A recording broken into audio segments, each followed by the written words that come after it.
Okay, hello.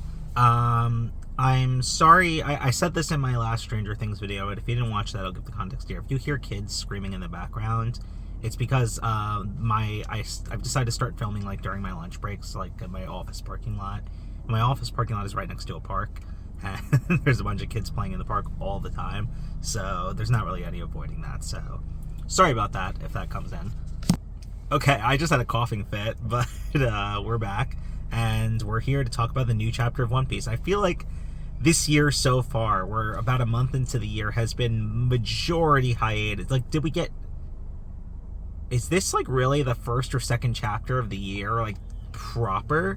Like, I think second chapter of the year. Like, I feel like we've just been waiting around this whole January for content. Thankfully, no break week next week. Yeah, it's great. As much as I like love and cherish like the insane amount of like information and story and content we've been getting in the flashback, like, I'm kind of happy to be sort of back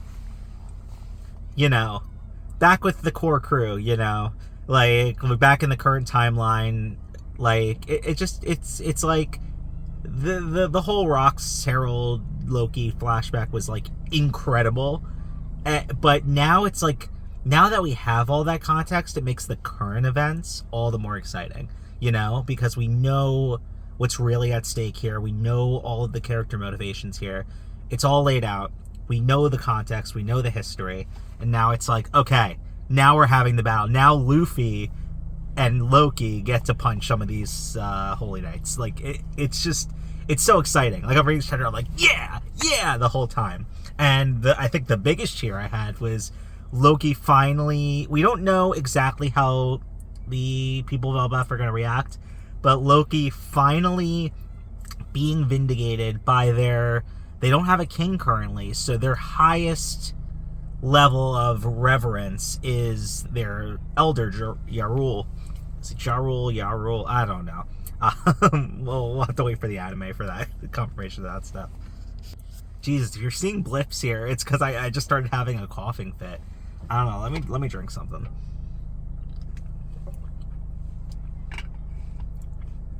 Yeah. So my son, my husbando Loki, he's finally vindicated, and I feel like the weight of the elder of the community saying that is like, oh, like maybe they'll actually learn. I don't know. I think maybe a big message of this might be the prejudices of the people outweighing like their ability to work together in this context, and I think that could lead to failure, which I'll get to. But God, it was just so nice to hear this fully audible vindication for my number one boy. I was just like, yes, finally. God, I love Loki so much, if you can't tell. Yeah, so I've sort of been thinking about where this arc is going to go and what's going to happen. And I know in chapter after we see Zoro have an idea of how to save the kids, and he's going in for that, so we might get something with that. But I wonder if this is going to be an Empire Strikes Back type ending for Elbaf, where the kids do get taken, and they essentially, the people of Elbaf, the giants, going after them to Marijois, or whatever, the kids are being taken. Like, that'll be the like one of, there's many like flames like firing up across the world right now, but that will be the big catalyst to the start of like the blob of everything merging together. That is the final war. I wonder if that's going to be what happens.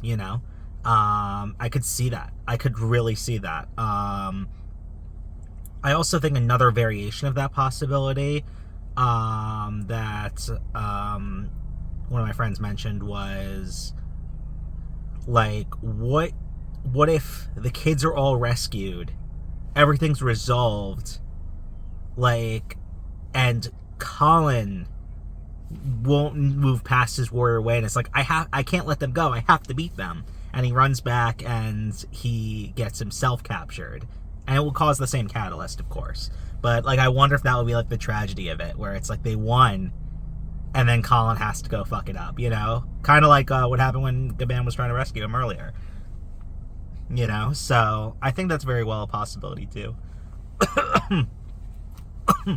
I'm dying. I paused for these, but I've been having, like, insane coughing fits this whole video. I don't know why. But, yeah, like, I really wonder if this arc is, like... Have we had a One Piece arc that hasn't ended in Subodi and Marineford? Like, what was I thinking? I could totally see this being like that.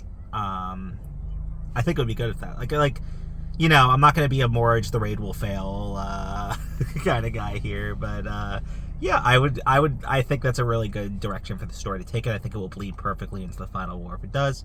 But knowing Oda, the way the story is going to go from here is going to be something that we can't possibly predict or expect, as he tends to do every time. You know, I feel like, when has something happened that we've fully, like, 100% accurately predicted as a fandom? I don't really think ever. Like, maybe we've predicted threads or themes or direction, but we never have, like, predicted the full picture of anything correctly. I don't think, because Oda's one step ahead of us. Like, he's, in my opinion, the greatest writer of all time, and I think, like, the way his brain works is at a level that we can't comprehend as ordinary Joe Schmoes, you know?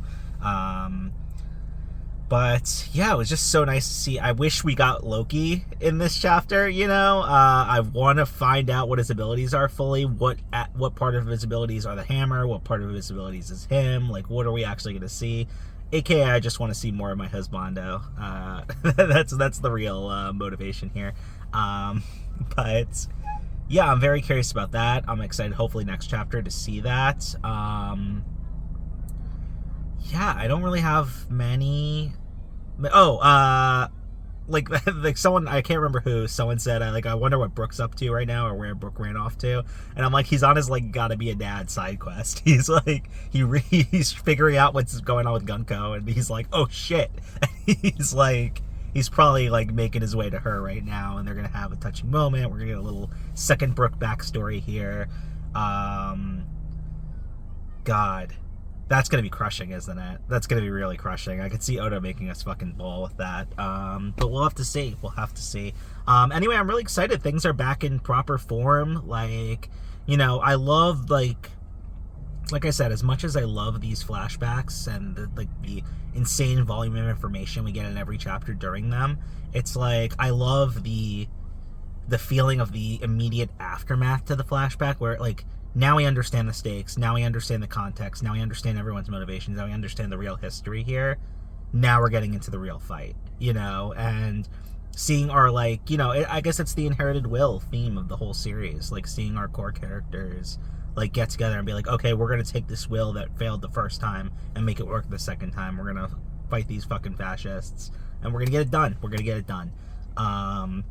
Even if they do fail, they're gonna get it done eventually. So yeah, I loved this chapter, as I do 99% of the time. So that's not really a new development, but yeah, I'm very excited that we had another chapter next week, and thank you all for watching / listening. Bye bye.